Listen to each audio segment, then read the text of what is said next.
Hello, everybody. Welcome and thank you for joining us. I'm Becky. I'm the Chief Exec of the English Association, and I'm really pleased to be here with you for our CPD webinar this afternoon. A quick word about the EA. We are a learning society and subject association which was founded in 1906 to promote, support, and celebrate the discipline of English studies. We cover all stages of education, from primary and early years through to secondary and further education, to higher education and beyond.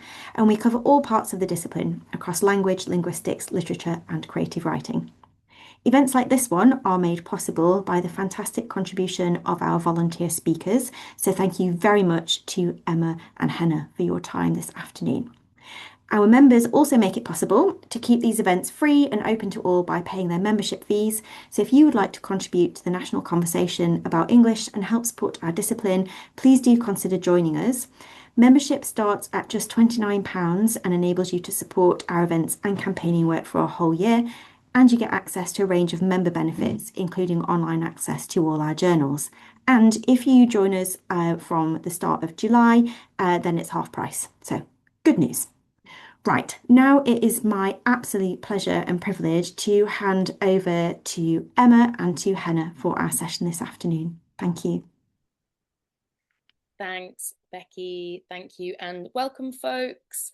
I'm just going to share my screen and you should be able to see that now. So thank you for that introduction, Becky. My name's Emma. I'm from Forward Arts Foundation. We run the National Poetry Day in October and the Forward Prizes for Poetry as well. Henna, do you want to introduce yourself as well? Hi everyone, my name is Henna. I'm an English teacher at Eastbury Community School, which is in Barking and Dagenham. And me and Henna have been working together for about a year and a half now on the Young Poet Leaders program, which is currently in its third phase of development. So I'm going to skip over that one. Tonight we're going to go over the context from which this program has come from, a bit of evidence of national trends in poetry. Then I'll hand over to Henna to talk about Eastbury as like a case study of how the Young Poet Leaders has manifested in school. And then we'll be going into a little bit of the Young Poet Leaders methodology. So a quick whiz over the national trends of poetry learning and where this program has come from. So there's two references at the bottom there that you can look into after the recording. But what we know is that since COVID in particular, more young people are actually writing poetry in their free time. And interestingly, even more students who are on free school meals are writing poetry in their free time. At the same time, and this has come from the National Literacy Trust data in 2022, teachers in schools, we know, are very overburdened, don't have lots of time, and actually can find teaching poetry specifically quite difficult. That was the context that we were drawing on when we started to develop the Young Poet Leaders program. I know I'm going to be preaching to the choir here about why poetry matters, but I've got this quote from Audre Lorde about the meaning and accessibility of poetry. Of all the art forms, poetry is the most economical. It is the one which is the most secret, which requires the least physical labor, the least material, and the one which can be done between shifts in the hospital pantry, on the subway, and on scraps of surplus paper. We know that often young people now are engaging, not just young people, adults, myself included, are engaging with poetry online, on social media, on their phones. But this was quite important to us when we were thinking about, okay, if more young people are writing poetry, particularly those on free school meals, is there something about the accessibility of poetry itself that is important for accessibility in the arts in general?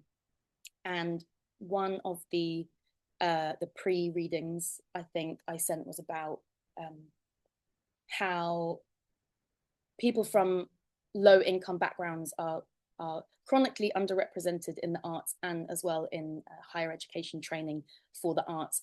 So poverty proofing, i.e. making arts programs available to as many people as possible, has been really important for us in developing this program.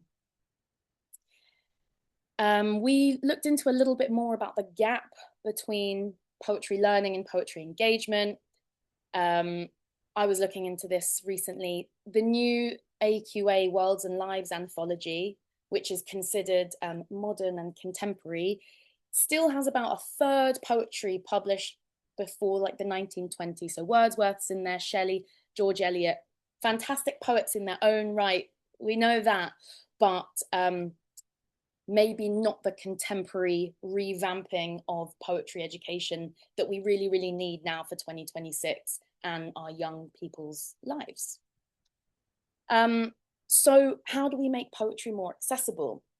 We think that poetry and leadership can go hand in hand. One, as a way to revamp and kind of recontextualize poetry for modern contemporary young people.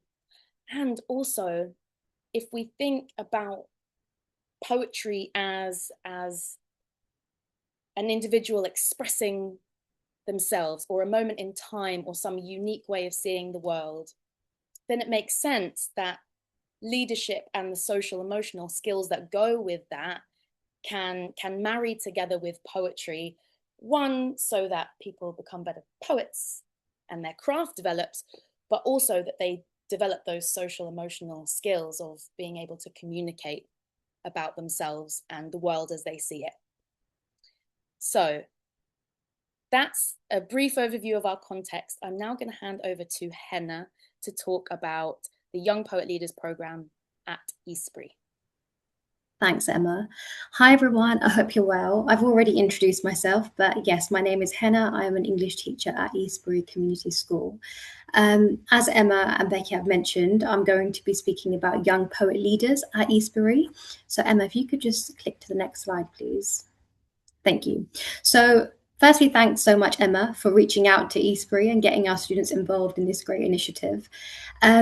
I think the first step really that we'd taken when we kind of said, yes, we'd go ahead with this and we'd love to get our students involved in a poetry project that they would lead, was selecting those students. Now, as a class teacher, I guess I was in a great position as an English teacher as well to be able to select those students because I watched how they would interact with poetry within the classroom. So that was one way by which we were able to nominate our students forward for this project. I also spoke to my colleagues and we spoke together about students that they suggested and wanted to put forward. So a few names came about from there. We have other poetry projects, not projects, sorry, but competitions that are hosted at our school, for example, Poetry by Heart. And so some of the students who had taken an interest in Poetry by Heart, for example, by entering in the competition, those students were also put forward in this as well. Thanks, Emma. So once we had a few students in mind for this project, Lila came over from Forward Arts Foundation to support with workshops. And the first aim was for our pupils to understand what leadership was, what their true definition and understanding of leadership was, but for them to also enhance that understanding through these workshops that Lila led. And an aim from that also was for them to construct their own poetry project ideas. So you can see on the slide here that we've got quite a few ideas, and there's actually quite a few. And so what we needed to do was come together after the workshops and have another meeting just to finalize and I guess refine our project, because they had so many ideas and great ideas, but it just wasn't practical. So yeah, having another meeting after the workshop really helped, because then we came up with this plan, which is on the next slide. Yeah, so this was our project design. We said, well, the students who were leading this project, the young poets, and they decided that on a daily basis, they wanted to share poetry on our school website, because it was something that we were always using in school and outside of school. And they wanted students to access it. And also through the screens around the school, they wanted it to be more visible. That's something that they felt wasn't wasn't happening. Something else that our students, our young poets, wanted was that on a weekly basis they wanted to lead poetry sessions, and this was on writing, reading, and reciting poetry. So a mix of different ways of engaging with poetry is what they wanted to lead on a weekly basis. And then on a termly basis, our students wanted to record podcasts and share those out with our students. We have a radio station at the school, and hopefully we'll be able to send you an audio later, which was actually our first podcast for the project. And that's something they wanted to do on a termly basis. And then occasionally it was that our students wanted to go on trips and have workshops within the school that would inspire them to write poetry and engage with poetry. So that was their project design. So we won't play this now. Oh, Emma, will we? I don't. Maybe I can leave it for after and people can look into it in their own time. Is that okay? Yeah, that's perfect. So like I just mentioned, we have a radio station at the school. So our students recorded something for that, and we'll send that over to you so that you can have a listen to what their first podcast sounded like. And this is just an example of a trip that we went to. So we went to the Wallace Collection, and this trip was followed by a workshop held by Speakers Trust. Both were free, so there was no charge. And I went with the young poets, and the main reason why we went was to be inspired for them, to be inspired for their sessions. And so next, on the next slide, just the one after this, Emma, sorry. Yeah, so based off that trip, one of the sessions that our students delivered was on writing poetry on glamour and fragility. So these were some of the themes that came about based off that trip. And you can see on the right-hand side, that is a poem. I'll read the first few lines out. So soft and special, beautiful and bright, only glamorous items shine like lights.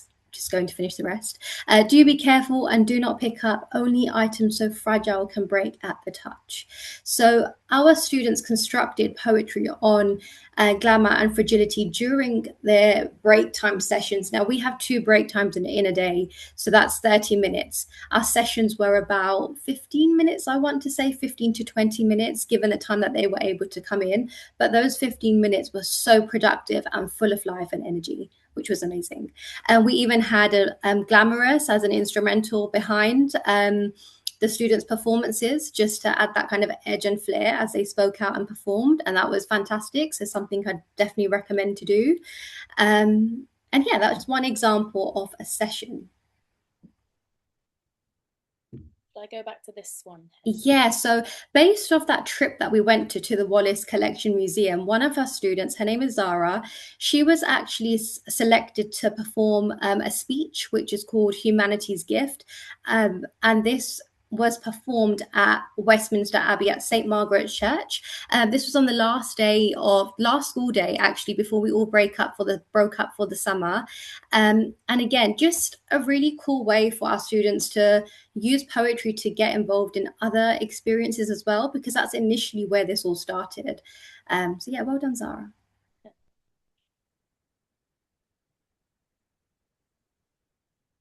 Okay, so this is also another example of a session held by our young poets. So these the 2 students that held this session, actually, they did not write this poem in the session itself.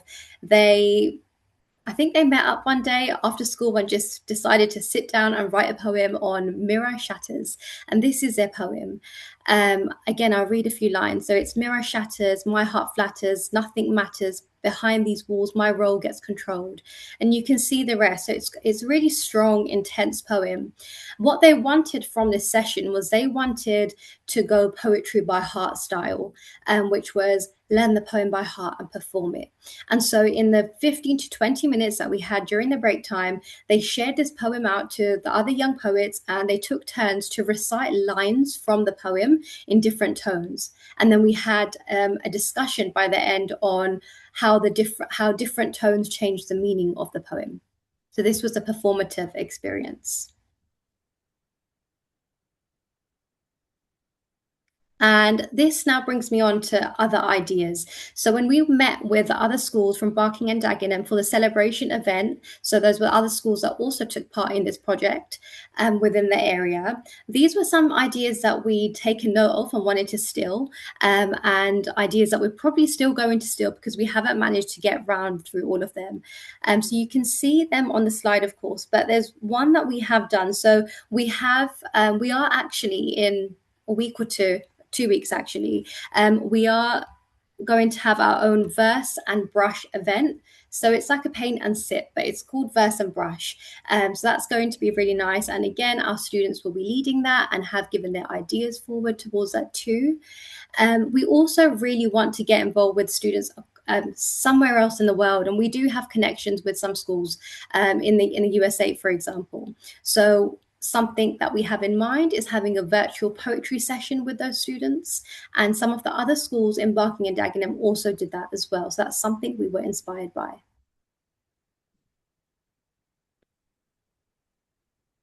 And just before I speak about this, when I say we, genuinely, I mean the students. Everything was based off what they wanted. I was there to support and to help them, to help their vision come to life. But it was all their leadership, and it was all their vision. And just to end, so something that's super exciting that we've been working on is co-designing a young poet leaders toolkit. So we worked with other schools in Barking and Dagenham to co-design a young poet leaders toolkit, which will be available for everyone to use at some point soon. I think Emma might speak a bit more about that. But thank you so much. Thank you, Henna. Thank you so much.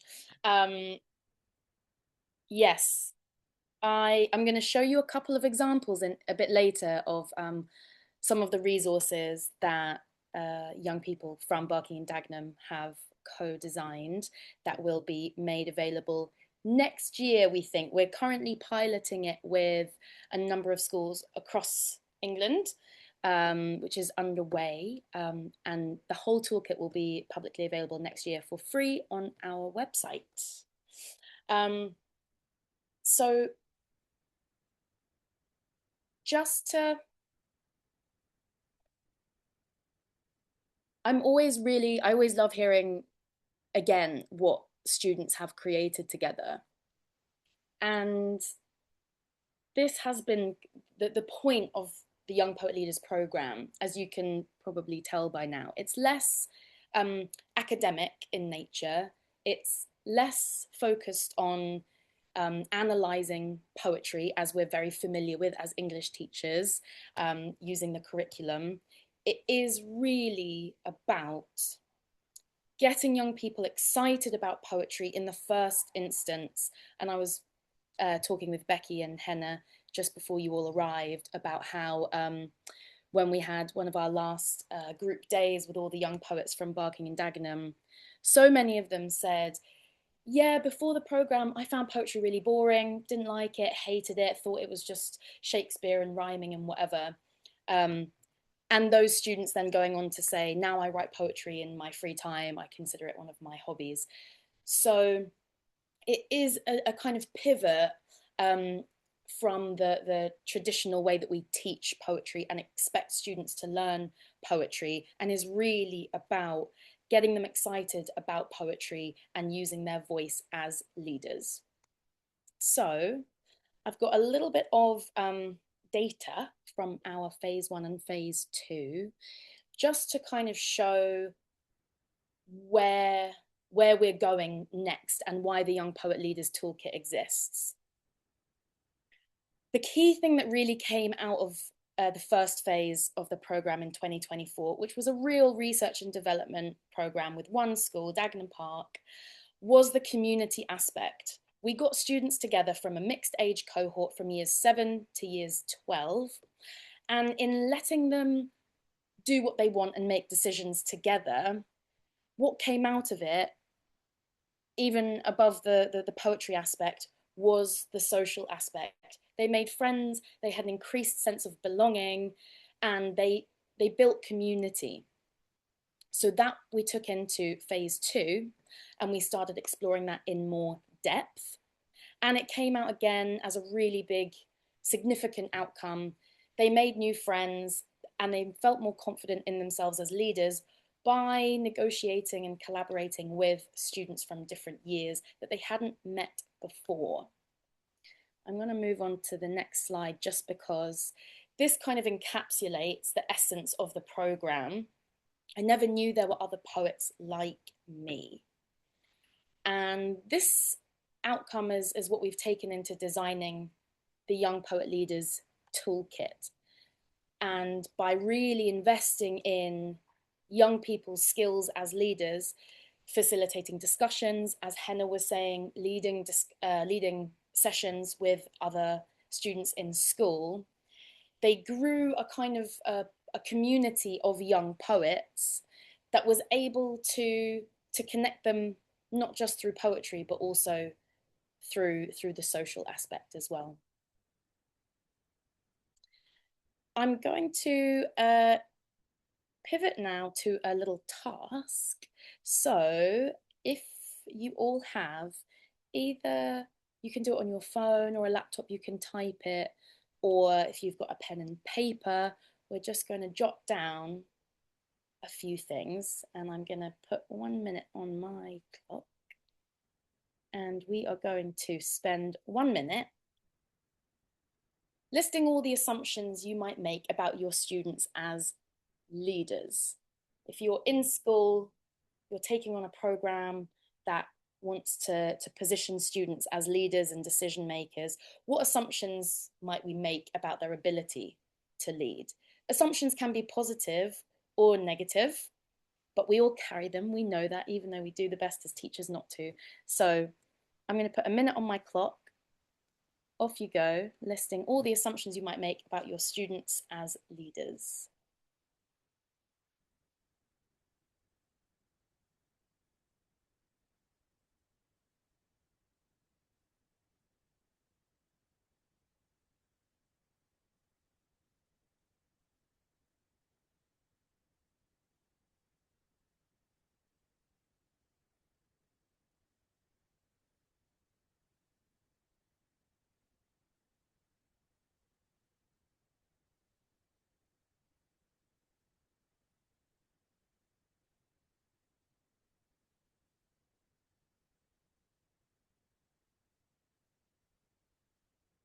Got 15 seconds left.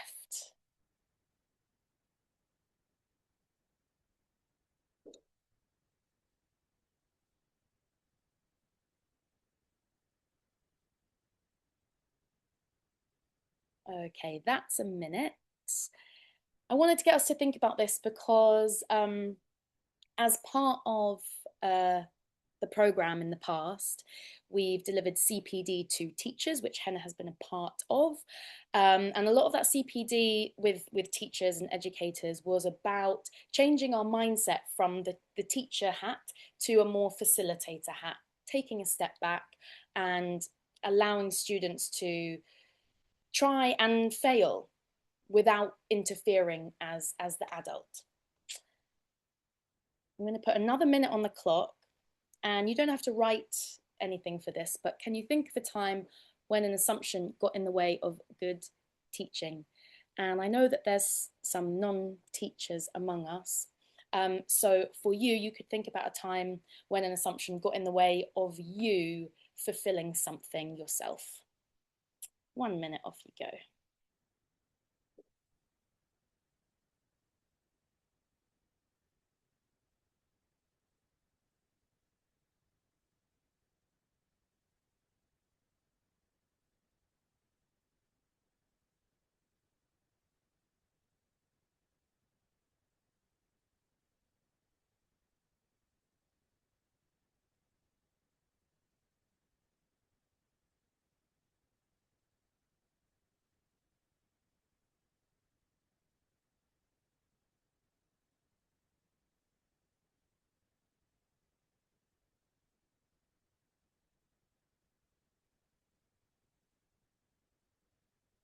15 seconds.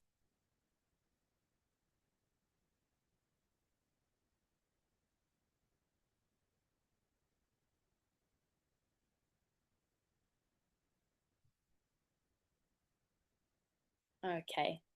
And again, another reason I wanted to bring this up is because particularly when we've been working with mixed age cohorts, which we've found to be really fruitful, by the way, and mixed ability cohorts, we've wanted to make the program as inclusive as possible to learners with additional and diverse needs, which means testing our assumptions as educators and the adult in the room.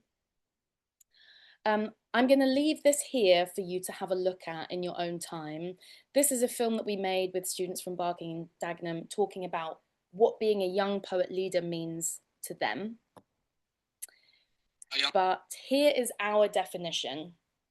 And I would say that expanding definitions of student leadership is one of the foundational aspects of our methodology, and is a way to make aspects of student leadership more inclusive. So a student leader is a young person who is willing to try new things in the process of developing their voice and values, and motivated to help other students do the same. This became very important when working with young people.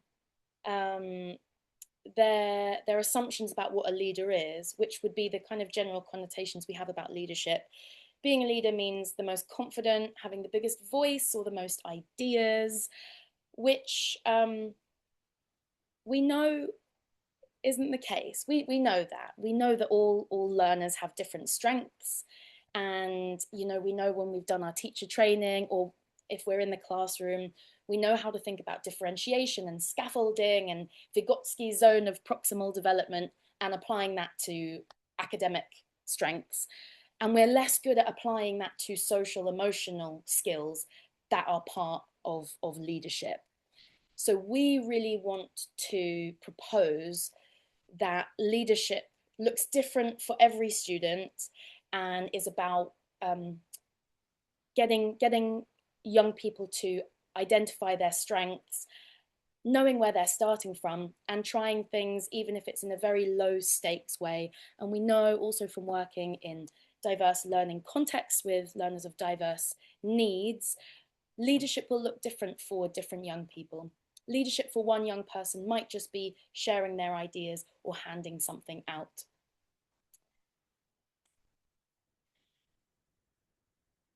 I've got a couple of examples of some resources that we've created from the Young Poet Leaders Toolkit. These are things that we created together with students from 5 different school sites in Barking and Dagenham back in December. And this was getting students together to co-design, from their experiences of the Young Poet Leaders program, what future young poet leaders might need in schools, in their own school communities, to start and run a poetry group. So students talked about their experiences, things they found useful, things that they didn't. And here's a couple of do's and don'ts. These are directly taken from what the young people shared with us. I'll give you a minute to have a look at that.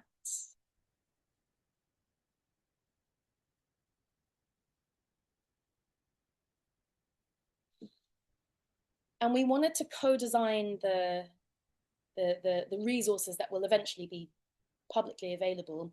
We want that to be designed by young people for young people, as a way to maximize the possibility for other young people in schools who might not necessarily know that they like or enjoy poetry, to have the best chance for it to reach them. Here's another couple of resources that we've created. So we've kept it, the content I'd say is more experiential than stuff you might find in an English class, but we wanted to make it a similar kind of format to a lesson plan, because we know that if students are leading sessions themselves in school, either extracurricularly or in an English lesson, having something that is familiar to a lesson plan that they would have in school is going to be the most familiar, and make them feel, hopefully, comfortable enough to be leading some of this themselves. So This ekphrastic poetry resource was also the idea of students that we worked with back in December. This is going to be accompanied by a video of students basically facilitating these 3 tasks. And the idea would be that the video lives alongside this resource, and students can play the video and pause it where necessary and go through this resource, culminating in writing a poem. This on the right-hand side is a student leader card. So the resources have been designed for students to lead in their own schools. They're 30 minutes in length. There's 2 student leaders, a kind of a main person and then a supporter person. And they will have these student leader cards that has the run time of their 30-minute activity with a script that they can read out or ad-lib if they feel more comfortable, and then a closing discussion at the end. This is student leader 1, and the handout for student leader 2 also looks quite different, so it's specific to their roles. And this, again, we know in schools where students who have leadership opportunities are typically considered the most confident. It's often leadership opportunities are enrichment, prefect, student council, things like that.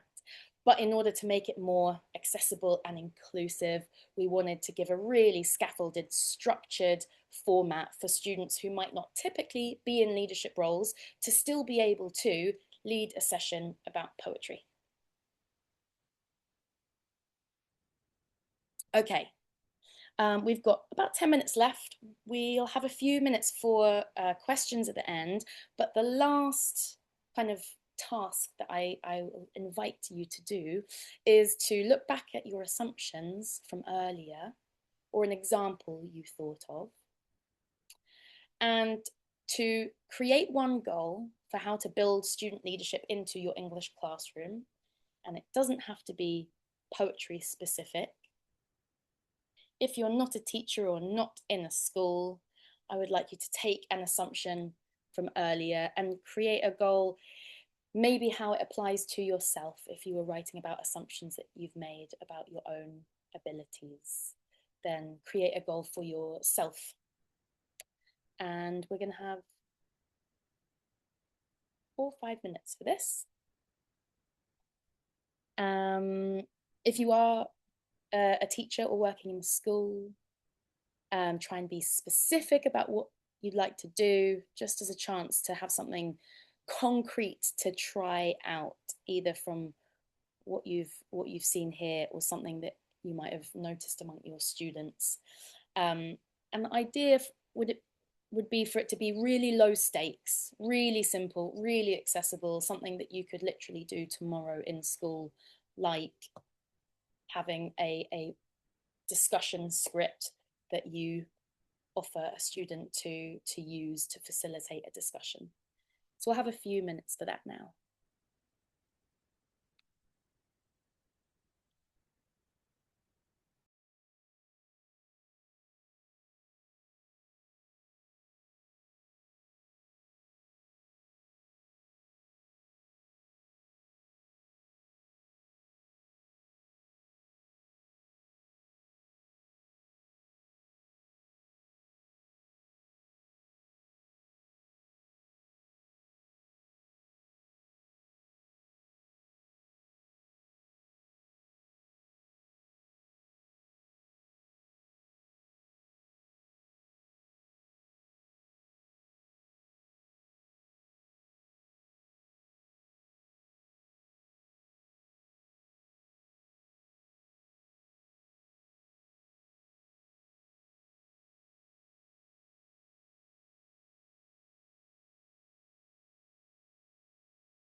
you've still got time, but if you did feel like you've set a goal you quite like and you feel like sharing it in the chat, I'll invite you to do that.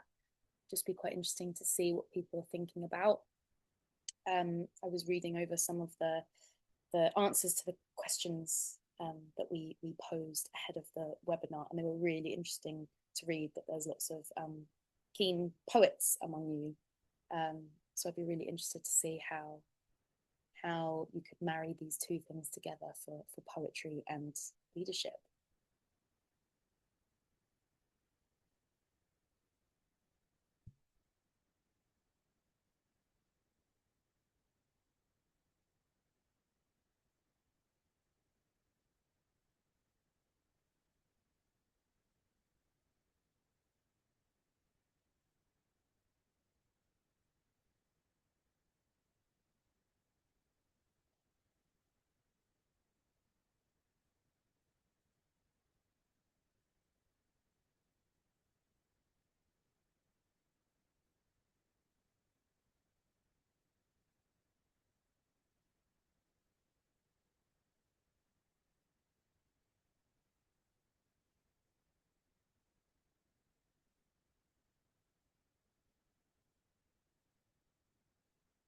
Thank you, Phil, for putting in some of your assumptions into the chat.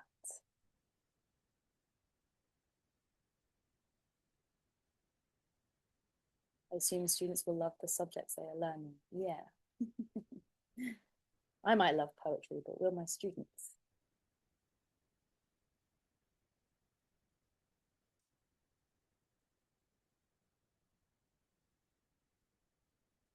So we've left a few minutes at the end here for questions that you might have.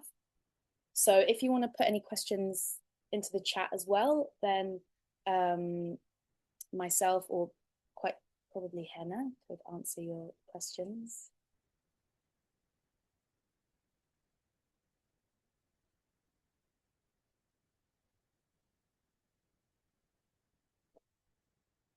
Thanks, Zara, for putting your goal in there. The class representative often came up when we were working with students as well. It's a format that they're really familiar with. Originally, our project was called the Young Poet Laureates, which is now a different program through the National Poetry Centre. But that was because students were quite taken about this idea of a laureate or a representative of poetry for their community.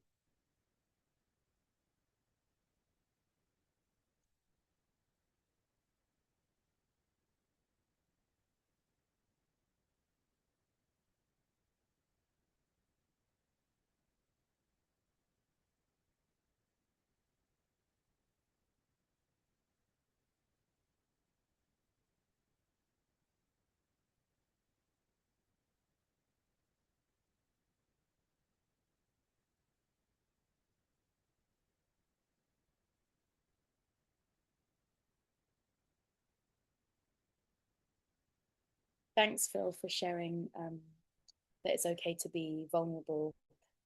Yeah, absolutely. One thing that again we see all the time is students. Some are really keen to share their poetry, but others really not, and making that absolutely fine. That it's not about the outcome, and this has been central to the Young Poet Leaders program. It's not about the outcome; it's about the process. I don't know if you'd agree, Henna. Yeah, most definitely. I think it's definitely about the engagement and showing our pupils that it's super accessible. So I completely agree with that. And feel, yeah, so true. It's not something that needs to be shared, but yeah, as long as that we're giving them that space to engage and to help them initiate their understanding of poetry and how they want to lead it, I think that's always a good start.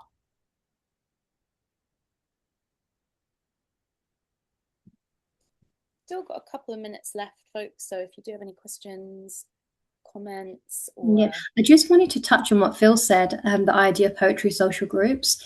I definitely have noticed that the students in my school, again, were students from year 7 all the way to year 12. So now when they see each other, they speak. Before they were nobodies to each other. They didn't actually know who one another were. So yeah, it definitely gives them that sense of community, but also allows them to build their own group. Maybe even, sorry, identifying with other people who have similar interests to them. So yeah, it definitely allows for that.